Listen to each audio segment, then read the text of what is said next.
Fenouil est décorateur, son appartement est truffé d'obsessions imprimées, mélanges, couleurs et kitscheries maîtrisées. Eh bien, je vous propose une leçon de maître.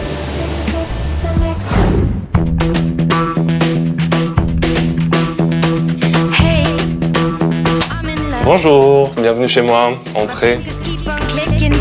Nous sommes chez Xavier Fenouil, il est architecte d'intérieur. Récemment intronisé hipster de la déco, Xavier affole le petit monde des magazines. Entre ses maquettes pro et ses lubies perso, Xavier nous fait faire le tour de son home sweet home. Petit mais tellement joli. Autant dire que cette visite va être riche en idées à piquer sans aucun scrupule. L'histoire principale de cet appartement, c'est de créer du mouvement par le biais d'un jeu graphique et coloré.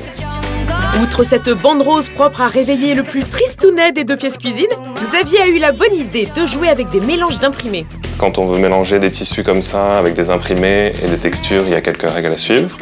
Règle numéro 1. D'utiliser des éléments plus graphiques, des éléments plus figuratifs. Règle numéro 2.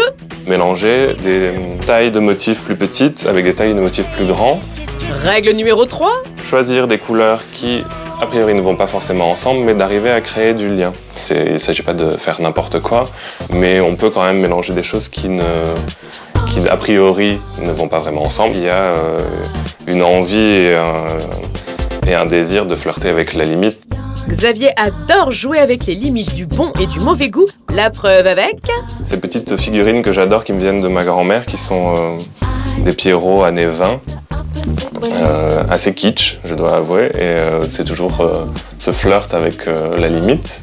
Il adore aussi fabriquer des choses avec ses petites mains. Il y a aussi ce miroir que j'ai créé, qui est un miroir assez simple qu'on peut trouver dans des magasins très facilement, et que j'ai transformé et que j'ai accroché surtout avec cette grosse corde. L'idée de ce miroir, on le voit ici avec ce jeu de nœuds un peu lâche, c'est de donner l'impression que le miroir pourrait glisser et pourrait tomber alors qu'il était très bien accroché.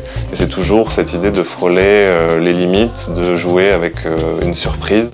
Les surprises ne manquent pas dans l'appartement de Xavier. Ce fauteuil, par exemple, appartenait à sa grand-mère et s'est subitement transformé en objet arty. Je l'ai entièrement recouvert d'une laine très froide, très technique, pour lui donner un côté beaucoup plus contemporain et beaucoup plus moderne.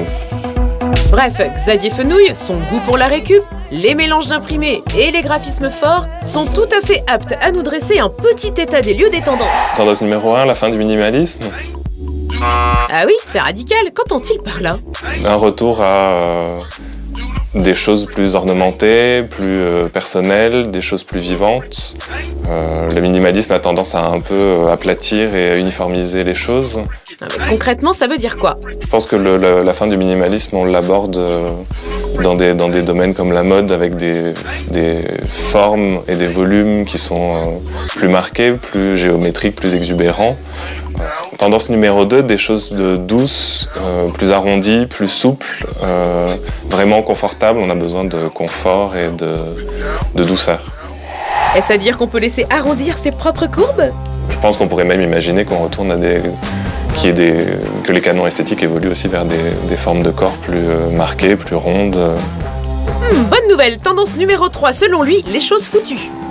La chose foutue est toujours intéressante, on a toujours besoin de retourner vers des choses qu'on a connues quand on était enfant, un peu comme mes chaussures, qui sont des vieilles chaussures presque un petit peu foutues, que je continue à porter avec plaisir en les ayant customisées avec un élastique turquoise qui en même temps crée encore ce contraste. On est toujours dans ces histoires de contraste et de limites. On résume, à bas le minimalisme, vive les formes et gardons nos objets foutus.